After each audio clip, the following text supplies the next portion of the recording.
Voilà pour les titres. Mesdames, Messieurs, bonsoir et bienvenue dans cette édition de 20h. Le président du réseau des journalistes ouest-africains pour la démocratie et la bonne gouvernance salue la réussite du deuxième tour de l'élection présidentielle dans notre pays. Il l'a fait savoir ce matin au cours d'une audience avec le président de la République par intérim. Daouda Adamou dit également apprécier la maturité politique du peuple malien. Auparavant, le chef de l'État avait reçu en audience le secrétaire général de l'Internationale socialiste et la directrice exécutive du programme mondial Faire reculer le paludisme. Reportage Bourama Traoré. Le président de la République par intérim reçoit d'abord le secrétaire général de l'Internationale socialiste. Luis Ayala apprécie le bon déroulement du présidentiel au Mali. Le responsable de l'Organisation politique mondiale exprime également sa solidarité au peuple malien. Notre soutien dans les tâches aujourd'hui de reconstruire les institutions d'un État démocratique, de liberté, de droits, de retrouver le chemin de la paix et de reconstruire l'optimisme, la vision d'espoir d'avenir. Ensuite, le chef de l'État s'est entretenu avec les présidents du réseau des journalistes ouest-africains pour la démocratie et la bonne gouvernance. Daouda Adamou dit venir saluer le procès Djangunda Traoré pour la bonne conduite de la transition. Par la même occasion, de témoigner la reconnaissance du réseau. Le réseau a voulu lui faire un témoignage à travers un poème dédié à son honneur, qui retrace un peu la ténacité par laquelle il a conduit brillamment la transition malienne. Le deuxième tour s'est passé dans de bonnes conditions, très bonnes conditions d'ailleurs, à suivre déjà les deux candidats finalistes. Chacun est satisfait du bon déroulement du scrutin. Et chacun se dit démocrate en respectant le résultat qui sortira des urnes. Donc nous pensons que c'est une bonne chose. Enfin, le président Traoré a accordé une audience à la directrice exécutive du programme mondial Faire reculer le paludisme. Avec le chef de l'État, notre compatriote Dr Traoré Fatoumata Nafo a évoqué la nécessaire coopération sous-régionale pour réduire les conséquences de la maladie. Une maladie qui tue chaque année plus d'1 million de personnes dans le monde, selon l'Organisation mondiale de la santé. Les problèmes de santé sont des problèmes d'ensemble des sous-régions, du continent, et qu'il est important que se développe une coopération sous-régionale et continentale autour de l'ensemble des problématiques de santé. En plus de tout cela, pour le développement d'un pays, il est primordial d'investir dans les hommes et la première richesse étant la santé. Et il est de notre responsabilité, chaque fois que l'occasion se présente, de parler aux uns aux autres des problématiques de santé et des actions qu'il faille mener pour pouvoir relever les défis importants qui sont les nôtres en Afrique. Et la directrice exécutive du programme mondial Faire reculer le paludisme de saluer les efforts consentis par le Mali dans la lutte contre la maladie. Elle cite notamment une vaste opération de distribution de moustiquaires imprégnés et l'existence de nouveaux traitements du paludisme au niveau du pays. Le chef de la mission d'observation électorale de l'Union européenne salue le bon déroulement du deuxième tour de l'élection du président de la République. Il l'a fait savoir au cours d'une conférence qu'il a animée aujourd'hui. Louis Michel évalue positivement les opérations de vote. Écoutons un extrait de sa déclaration au micro de Alousseini Touré. Les observateurs de la mission d'observation électorale de l'Union européenne ont évalué positivement les opérations de vote à hauteur de 99% des 831 bureaux de vote observés. Le cadre juridique de l'élection présidentielle est aligné sur les normes internationales pour l'organisation d'élections démocratiques. Je crois qu'il faut se féliciter que ce cadre n'ait pas été modifié de façon improvisée pour le second tour. Afin de renforcer la sécurité juridique, notre mission estime souhaitable de procéder à un toilettage approfondi, à une harmonisation des dispositions relatives aux élections et à une clarification des différentes modalités de la législation électorale. La mission d'observation électorale de l'Union européenne salue les efforts fournis par le MADDAT pour corriger les défaillances organisationnelles du premier tour, malgré des délais très courts entre les deux scrutins. Elle exprime aussi sa grande appréciation vis-à-vis des autorités de la transition qui ont créé les conditions de mise en œuvre impartiale et pacifique de ce processus. La mission estime que les résultats provisoires devrait être publié sur Internet, bureau de vote par bureau de vote, car le système qui a été pratiqué ne permet pas une traçabilité des voix suffisante. La mission d'observation électorale de l'Union européenne relève qu'aucune juridiction intermédiaire n'a compétence en matière de contentieux conformément aux bonnes pratiques internationales. Lors du recensement général des votes, la Cour a procédé à diverses rectifications d'erreurs matérielles et au redressement qu'elle a jugé nécessaire. Nous pensons qu'il serait utile de recevoir des informations sur leur ampleur et sur les critères de la méthodologie adoptée. Cela garantirait une meilleure transparence du processus électoral.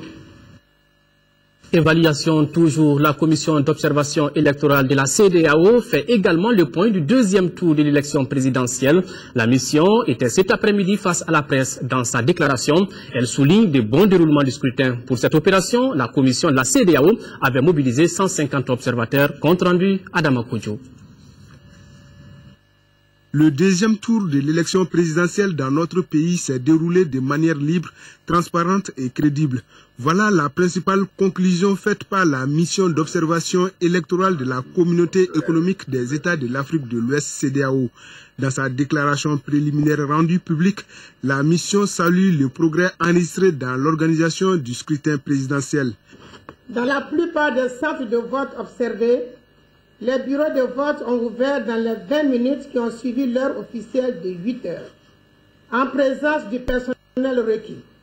Le président du bureau, les agents électoraux, les représentants des deux candidats, les délégués de la Commission électorale nationale indépendante, CENI, et de la Cour constitutionnelle et les observateurs. Les opérations de vote ont été clôturées à l'heure officielle de 18 heures. Malgré la pluie que Bamako, Kati et Mopti ont connue, les électeurs ont pu accomplir leurs devoirs civiques selon la mission. Elle se réjouit de la forte participation au processus électoral des électeurs des cercles de Gao, Tombouctou et Kaye. Les électeurs dûment recensés possédant une carte NINA valide ont eu l'opportunité d'accomplir leur devoir. Le décompte des voix dans les bureaux de vote a été mené avec transparence et professionnalisme. La mission suivra avec attention le processus et fera d'autres observations si nécessaire. Pour la paix et la cohésion sociale, la mission demande aux deux candidats au scrutin d'hier d'accepter le verdict des urnes et faire recours aux voies légales en cas de contentieux. Elle recommande entre autres la confession des listes électorales par ordre alphabétique et l'éclairage adéquat des bureaux de vote, surtout lors du décompte des voix. Le deuxième tour de l'élection du président de la République s'est déroulé normalement. C'est le constat de la mission d'observation de la CENSAD. C'était au cours d'une conférence de presse qu'elle a animée ici à Bamako, Batraoré. La mission d'observation de la CENSAD a sillonné les bureaux de vote dans les régions de Sikasso, Kaye et dans le district de Bamako. Il y ressort après ces missions sur le terrain un sentiment de satisfaction. Auparavant, la mission avait rencontré les deux candidats en lice pour ce deuxième tour. La mission a rendu une visite de courtoisie aux deux candidats chez lesquels la mission a observé une volonté ferme de contribuer à un processus électoral empreint de courtoisie.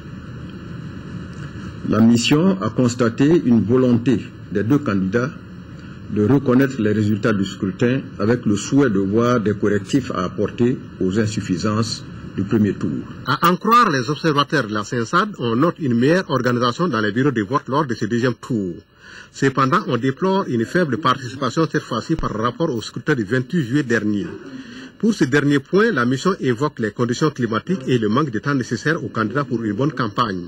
Mais dans l'ensemble, ce deuxième tour de l'élection présidentielle a respecté les règles d'une bonne élection et la mission a fait des recommandations. Que les deux candidats se mettent à la hauteur de leurs responsabilités et acceptent le verdict des urnes au nom du Mali. Que l'unité nationale soit au cœur des premiers défis qui attendent le nouveau président de la République. Les observateurs de la CENSAD se disent prêts à accompagner le Mali aux besoins pour les prochaines élections législatives. Le pôle d'observation citoyenne électorale POS, qui a déployé 2100 observateurs sur l'ensemble du territoire pour suivre les opérations de vote. Ses responsables étaient cet après-midi face à la presse pour faire le point de leur mission sur le terrain. Suivons ce compte rendu de Noum Sissoko. Le pôle d'observation citoyenne électorale POS se réjouit de l'amélioration des conditions du vote au second tour de l'élection présidentielle. Dans 90% des bureaux de vote, les observateurs ont considéré que les bureaux ont ouvert à l'heure et le matériel électoral était présent. Donc c'est un taux de satisfaction de 90% sur l'ensemble du territoire par rapport au déroulement des opérations de vote, par rapport aussi au taux d'ouverture des bureaux de vote. Donc de manière générale, nous avons considéré que les incidents mineurs qui sont intervenus ici et là ne sont pas de nature à mettre en cause le processus. Ce sont 2100 observateurs et 78 superviseurs qui ont travaillé en stratégie fixe et mobile pour remonter les informations à la plateforme du POS. Quand la chambre technique rassemblait ces informations, elle les transmettait à la chambre intermédiaire qui était constituée d'experts analystes, d'experts en genre, d'experts politiques qui étaient chargés de traiter les informations et de remonter au niveau aussi de la chambre politique. Et donc ça va être la troisième chambre qui était constituée d'experts de sommité de la société civile malienne. Les données recueillies sur les dysfonctionnements et insuffisances permettent aux structures en charge des élections d'intervenir en temps réel. Le POS recommande la relecture de la Constitution, de la loi électorale et de la charte des partis politiques pour les adapter aux réalités maliennes. Pour la bonne tenue du second tour de l'élection du président de la République, l'AMSE-INEM, l'amicale des anciens militants et sympathisants de l'Union nationale des élèves et étudiants du Mali, a déployé 65 observateurs. Ils étaient répartis entre 4 régions du pays et le district de Bamako. Suite à cette opération, la structure a présenté aujourd'hui un rapport compte rendu Garibou Pérou. Lors du second tour de l'élection présidentielle de l'amicale des anciens militants et sympathisant de l'Union nationale des élèves et étudiants du Mali est disponible. C'est pour présenter ce document élaboré par son groupe de réflexion et d'action civique sur les élections et le mettre à la disposition des hommes des médias que se tient cette conférence de presse. Pour ce second tour de l'élection présidentielle, l'AMSNEM a déployé 65 observateurs dans les régions de Koulikoro, Sikasso, Ségou, Kaye et dans le district de Bamako. Les résultats que nous avons sont les résultats de 134 bureaux de vote visités. Le vote s'est bien déroulé dans l'ensemble. Malgré la pluie, nous avons constaté un engouement certain des Maliens pour ce vote. Les efforts déployés par les différents acteurs pour la réussite de ce second tour est à saluer, précise la coordinatrice. Tout en félicitant les deux candidats, l'AMSONEM recommande la programmation de la campagne du second tour, une semaine au moins, afin de permettre aux candidats une meilleure préparation de leur campagne. Félicite les deux candidats pour leur appel au calme lancé à leurs militants. Répondant aux différentes questions des journalistes, la conférencière indique que l'AMSONEM est résolument déterminée à s'investir dans toutes les questions relatives à l'école, à la cohésion sociale, au développement et à la sécurité nationale. C'est pourquoi d'ailleurs cette association de la société civile, à travers son programme de réflexion, s'est assignée la mission d'observatrice nationale pour faciliter l'exécution des processus électoraux. Dans le cadre du suivi et de la supervision du processus électoral, le président de la Commission électorale nationale indépendante CENI animera une conférence de presse demain mardi à la Maison de la Presse à 16h. La CENI invite l'ensemble de la presse nationale et internationale à prendre part à cette conférence. Et puis, le gouverneur du district de Bamako a le plaisir d'informer tous les agents électoraux du district que le cumul des indemnités et des frais de transport pour le deuxième tour de l'élection présidentielle se présente comme suit. Président du bureau de vote, 17 500 francs CFA. Assesseur des bureaux de vote, 12 500 francs CFA. Des états d'émargement établis par le partenaire PAPEM PNUD sont remis aux différents régisseurs pour le paiement conformément à ces montants. À Gao, on fait aussi le bilan sur le plan sécuritaire. Après le scrutin présidentiel sur le terrain, des mesures avaient été prises pour la bonne tenue du vote. C'est ce qui ressort de la réunion de synthèse du commandement des forces maliennes. Reportage d'Aouda Sidiki Diara et Djibril Bakayoko. Sur toute l'étendue du théâtre Maliba, les forces armées du Mali ont sécurisé les opérations de vote des 2 tours de l'élection présidentielle, cela avec le soutien de l'amunissement des éléments des forces servales. Après ces opérations de sécurisation, les autorités militaires de la région de Gao se retrouvent pour faire le point de la situation. Nous avons reçu des directives de Bamako de sécuriser l'ensemble du processus électoral. Donc à cet effet, le PC de la zone de défense composé des forces armées de sécurité déployées dans la région de Gao avec appui du PC Badenko, nous avons élaboré un concept de sécurisation. Depuis la révision des listes électorales en passant par la sécurisation de la campagne électorale et la distribution des cartes Nina, le premier tour des élections, et le deuxième tour des élections, concept de sécurisation qui nous a permis vraiment de planifier le déploiement des forces armées de sécurité dans la région de Gao en considérant les différentes menaces que nous avons identifiées par-ci et par-là. Cette stratégie développée par les forces maliennes et leurs alliés ont permis aux populations d'accomplir leurs devoirs civiques dans la quiétude.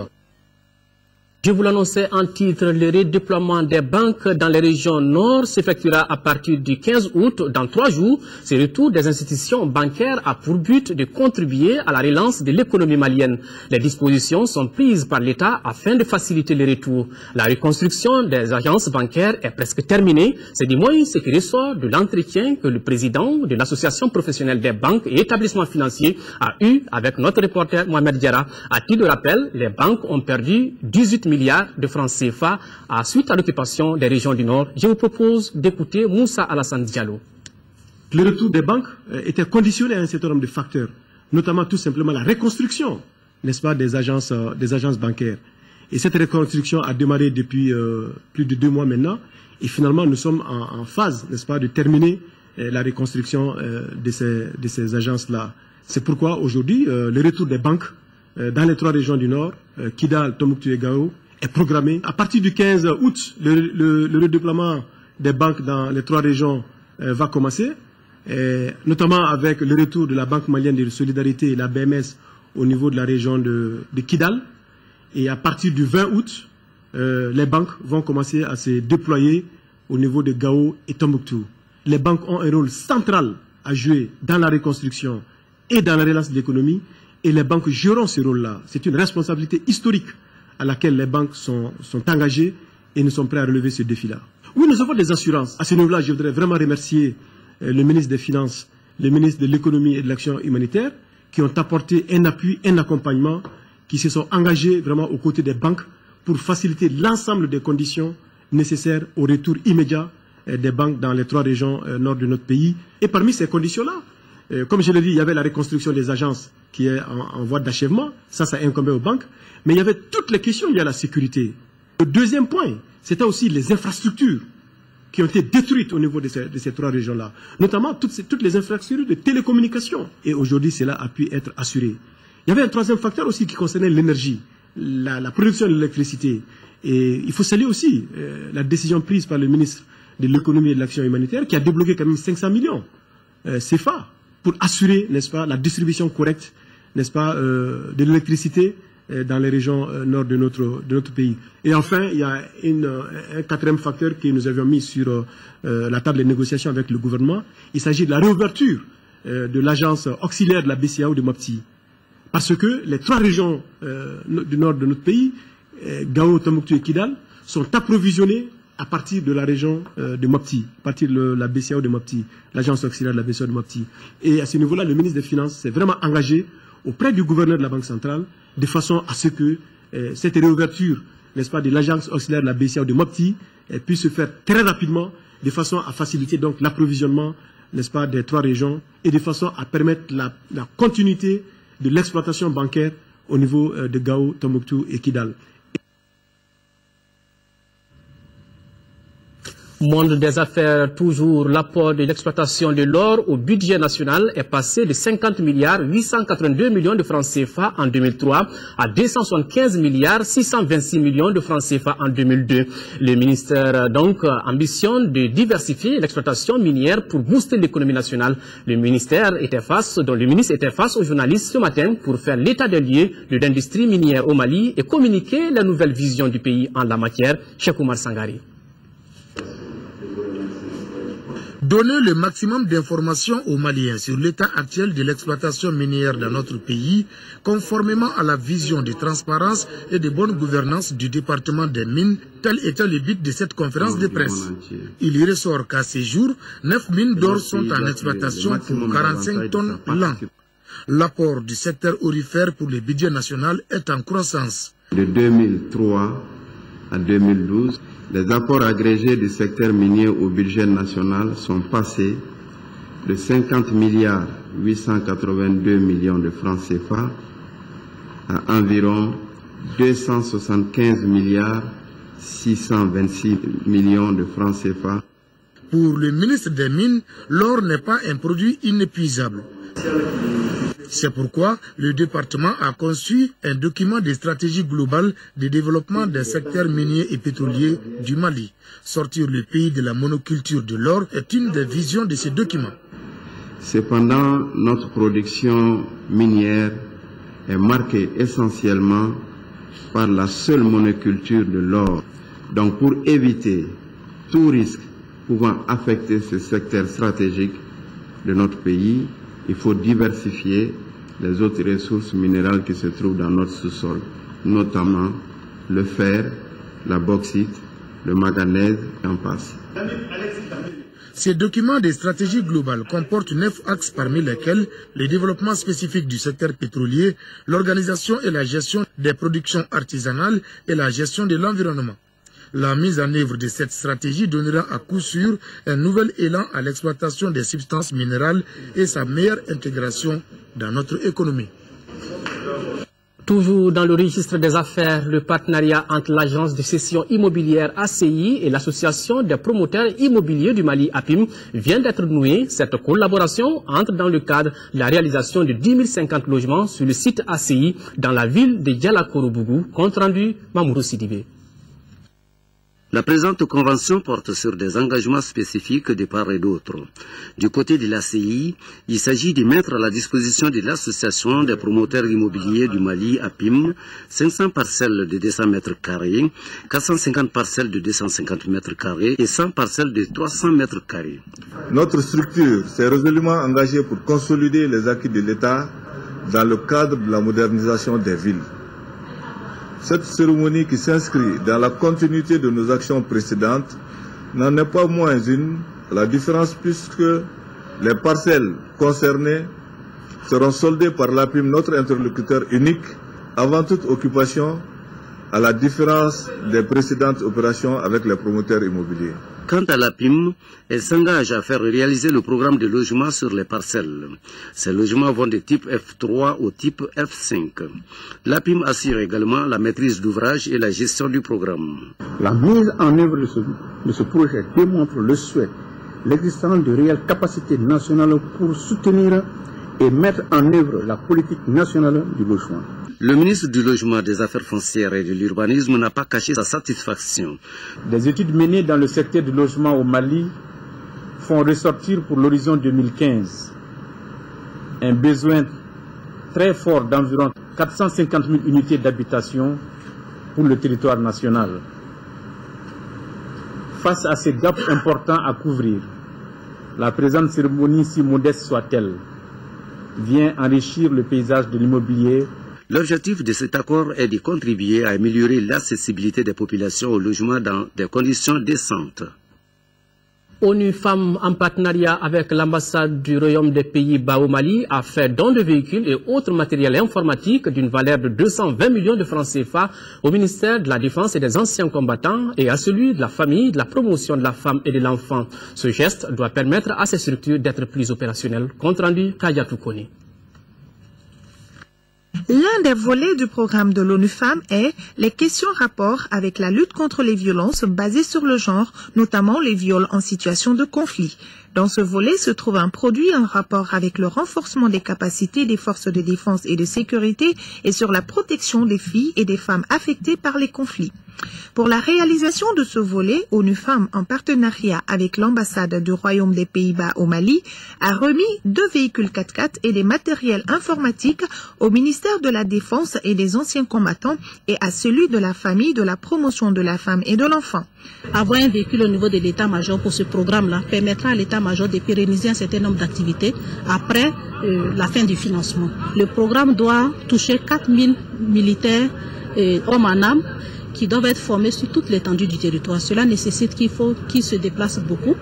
Au niveau du ministère de la promotion de la femme, vous savez que les questions des gens au Mali sont coordonnées par le ministère de la promotion de la femme avec la mise en œuvre de la politique nationale genre.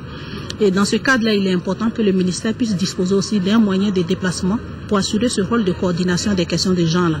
La réception de ces 2 véhicules au nom du département de la famille, de la promotion de la femme et de l'enfant et au nom du ministère de la Défense, et ça ne fait que nous enchanter et nous réconforter dans le cadre du travail que les 2 départements ont toujours mené ensemble pour la protection des filles et des femmes en situation de conflit. D'une valeur de 220 millions de francs CFA, le ministre de la Famille et de la Promotion de la Femme et de l'Enfant a rassuré les donateurs que bon usage sera fait de ce matériel pour le bénéfice des femmes et des filles de ce pays.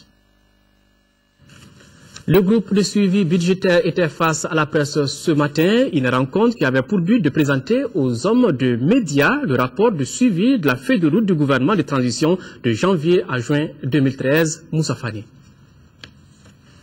Le groupe de suivi budgétaire évalue les premiers semestres d'activité des gouvernements de transition. De l'avis des responsables du groupe de suivi budgétaire, la première mission aura été un succès grâce à l'appui de la communauté internationale. Il s'agit bien de la libération des raisons occupées. Les conférenciers saluent aussi les retours de l'administration dans ces localités. Toutes ces actions sont contenues dans un rapport qui a été présenté aux hommes des médias. Rapport au travail fait, je pense que vous savez déjà qu'il y a 3 axes. L'axe sécuritaire qui est la libération des zones du Nord, l'axe élection et les autres défis. Quand on voit ce qui a été fait, je pense qu'il y a quand même les 50% qui ont été faits, mais quand on rentre dans le détail, c'est là où peut-être il peut y avoir une remise en cause.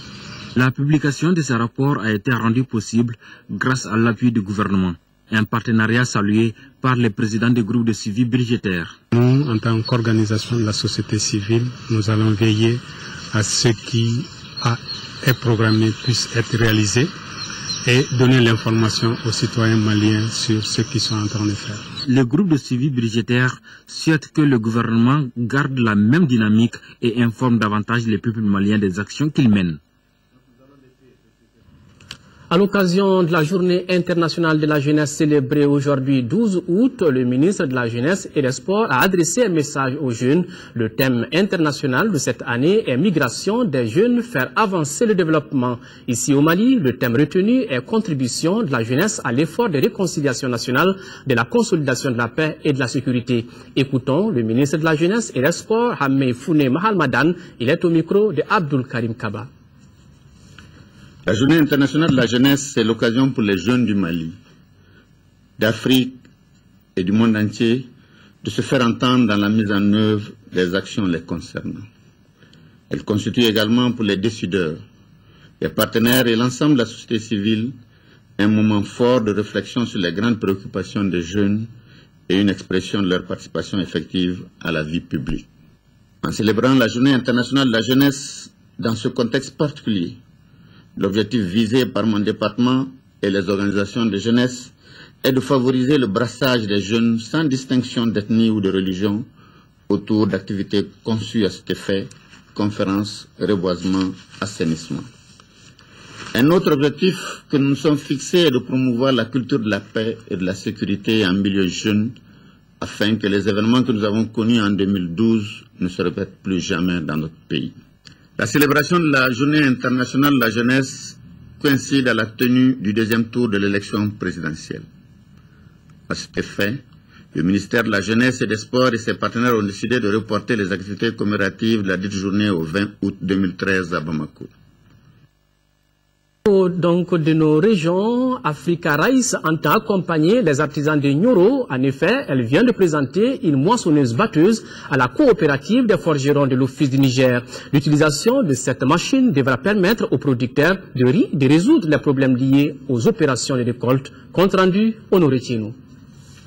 La meilleure valorisation et la compétitivité du riz produit à l'Office du Niger passe forcément par une amélioration des opérations post-récolte du riz. C'est fort de ce constat que Africa Rice, en collaboration avec l'Agence canadienne pour le développement international, ont initié cette rencontre avec les artisans de Nyono sur la micro-combine.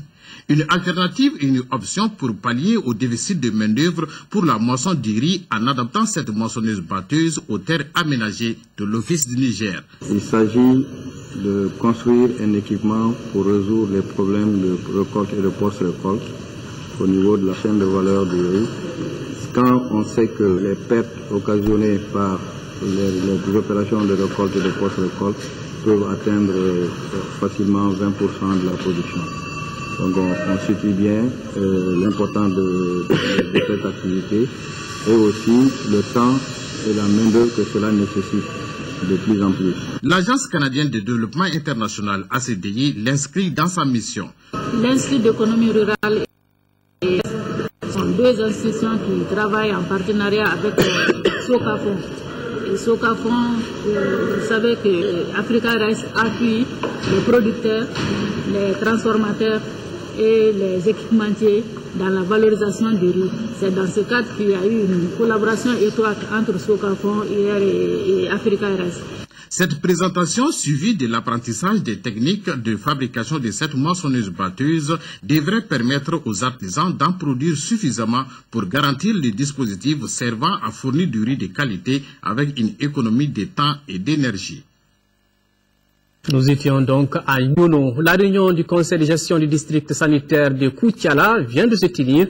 À l'ordre du jour de cette rencontre, le bilan du système de référence évacuation 2012-2013 et la validation du plan de développement sanitaire et social 2014-2018 ou Tanga Dambélé avec la voix de Nouhoum Sissoko. Le district sanitaire de Koutiala est confronté au problème de mobilisation de fonds pour assurer la référence évacuation pour la prise en charge des femmes et des enfants afin de réduire la mortalité maternelle et infantile. Cette rencontre visait à partager avec l'ensemble des acteurs le bilan de la référence évacuation 2012, faire le point de la mise en œuvre des activités du premier semestre 2013.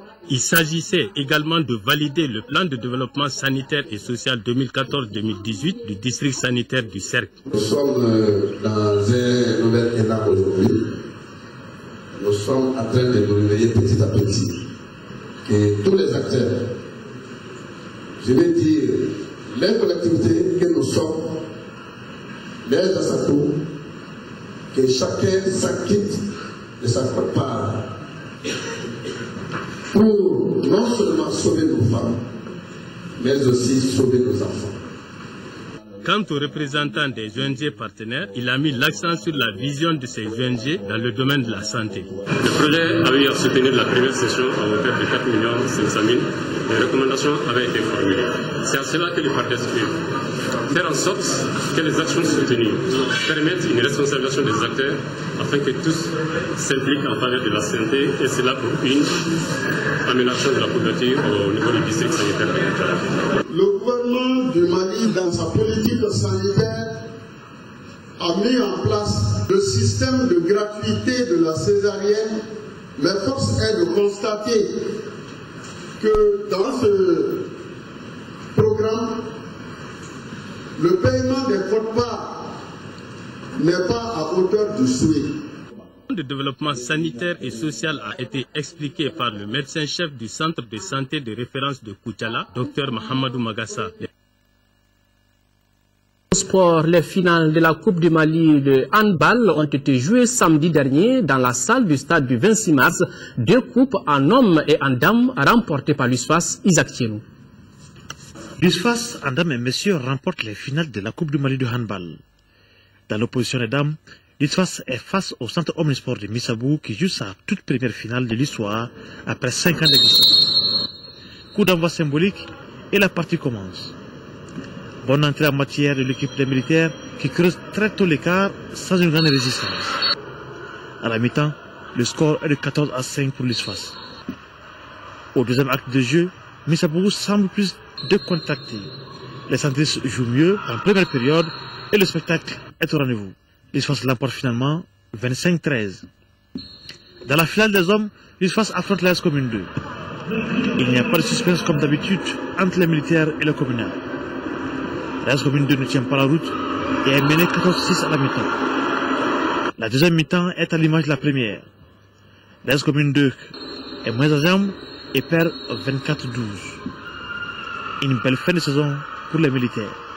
Voilà une fédération pratiquement qui sort le handball de l'anonymat, donc qui parvient à organiser ses compétitions dans l'année et qui en fin d'année organise la Coupe du Mali. Donc mes impressions ne peuvent être que bonnes et je profite donc de votre micro pour les féliciter et les encourager dans tout ce qu'ils font pour le sport malien. Le centre de sport de Missabougou, finaliste malheureux, tout comme les hommes de l'AS Commune 2. L'USFAS, mesdames et messieurs, enlève les trophées et réalise du coup le doublé Coupe championne. Une belle fête. Autre grand titre de ce journal, Focus Santé, nous amène aujourd'hui au centre hospitalier universitaire d'odontostomatologie pour parler de la gingivite. Comme son nom l'indique, la gingivite est l'inflammation de la gencive. Mais ce qu'il faut retenir, c'est qu'elle est due à une mauvaise hygiène bucco-dentaire. La gencive, donc, peut avoir une incidence sur la santé du patient.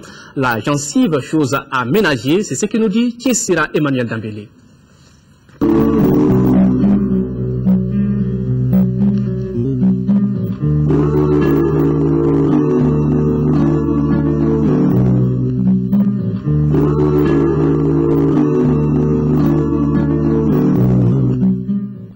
La gingivite est une inflammation de la gencive. Elle est causée par la plaque dentaire formée par les débris d'aliments et de microbes qui attaquent les dents avec le temps. Mais il y a 4 conditions essentielles pour que la plaque dentaire provoque une gingivite chez une personne. Il faut maintenant qu'il y ait dans cette plaque la présence des bactéries qui sont virulentes. Ensuite, il faut qu'il y ait comme deuxième condition une absence de bactéries protectrices qui protègent l'organisme contre ces agressions. Ensuite, il faut avoir au niveau de la dent et un système défavorable au niveau du sillon gingivo-dentaire. Ensuite, comme quatrième condition, il faut avoir maintenant un système immunitaire défaillant, qui peut être maintenant une défaillance immunitaire acquise ou innée. Autrement dit, tout ce processus ne se passe pas en quelques jours. Si aucune mesure n'est prise pour enlever la plaque, point de départ de l'attaque microbienne, apparaissent les premiers symptômes de la gingivite. Le patient va avoir au niveau de sa gencive une rougeur, un gonflement, maintenant des œdèmes, des saignements. Mais le saignement peut avoir lieu de façon spontanée, en parlant ou en mangeant. Même au sommeil, le patient peut avoir maintenant dans la salive du sang. Donc, mais le saignement aussi peut être provoqué par le brossage ou même à la mastication. Ensuite, le patient peut avoir maintenant une sensibilité gingivale. Il va penser maintenant qu'il y a des picotements maintenant qui se passent au niveau de la gencive. Et souvent des douleurs dans la phase aiguë. Il y a des douleurs qui amènent les patients en consultation. À tous les âges, on peut avoir une inflammation de la gencive, mais l'inflammation peut être signe d'une autre maladie. Dans notre pays, la prévalence de cette maladie est très élevée. Environ 80% des personnes qui viennent en consultation au centre hospitalier universitaire d'odontostomatologie de Bamako ont une gingivite. La prise en charge de la gingivite passe par une sensibilisation du patient sur sa maladie. Pour éviter les gingivites dues aux plaques dentaires, la prévention, c'est le brossage efficace et un détartrage régulier. La gingivite, la principale cause maintenant, c'est la cause bactérienne. C'est le dépôt de plaques tartes qui est appelé biofilm aujourd'hui. Donc, le conseil qu'on peut donner aux malades, c'est de faire avoir maintenant une bonne hygiène bucco-dentaire. Mais ne pas seulement dire maintenant que je me brosse, mais de savoir se brosser efficacement. Parce que si le brossage n'est pas efficace, donc le patient maintenant aura toujours des lieux où les dépôts vont se déposer, qui vont devenir par la suite maintenant du tartre. Donc maintenant, on les demande maintenant, en même temps, en plus du brossage qu'ils font à la maison, chaque 6 mois, de venir voir un dentiste pour que la personne puisse maintenant voir si le contrôle bactérien est bien fait. Si son brossage est efficace, donc il vient voir maintenant son médecin, même s'il n'a pas de douleur, il n'a pas de maladie, il doit venir voir un spécialiste bucco-dentaire chaque 6 mois. Non traité, la gingivite aboutit à ce qu'on appelle la parodontite, c'est-à-dire l'inflammation de tous les tissus qui soutiennent la dent, gencives, ligaments, os et séments.